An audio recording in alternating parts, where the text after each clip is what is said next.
السلام عليكم إلى كل الإعلام، إلى كل القنوات، إلى كل الإعلاميين، إلى الهيئة الإدارية لنادي الديوانية المتمثلة بالسيد حسين العنكوش المحترم، إلى الهيئة الإدارية جميعا.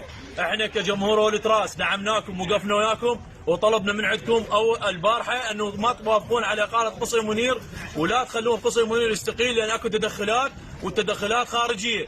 احنا اليوم اجتمعنا، الخبر قبل ربع ساعة نزل، احنا قبل ربع ساعة اجتمعنا يوم الخميس او اليوم اذا وافقتوا على الاستقالة والله والله والله هو كلام زلم، وش تردون تحسبونه حسبوها، تحسبونه تهديد، تحسبونه ما اعرف شنو حسبوها. والله اي مدرب للديوانية ما يجي، اي مدرب للديوانية ما يجي غير قصي منير. وهاي الوادي وهاي الاعضاء، هذا جمهور، هذا جمهور سمع المنشورات واجى، هذا جمهور سمع المنشورات واجى، واحنا مع بقاء قصي منير. وسيدنا الغالي انت تقول البقاء الافضل، هذه التخبطات اللي عندك مو مال واحد افضل، انت رئيس نادي غير افضل، دعمناك وحكينا وياك وقلنا لك احنا وياك، ولكن ما تاخذ حكايتنا، وهاي الوادم هي الافضل، هذا الجمهور هو الافضل، والبقاء الافضل انت تقول اذا بقت هاي التخبطات. لا والله سيد، الملعب انتهى خفت استثمار، عوفنا النادي واحنا نمشي النادي ونرجع على 1000 دينار ولا على هاي الفيلا مالتك، على 1000 دينار نرجع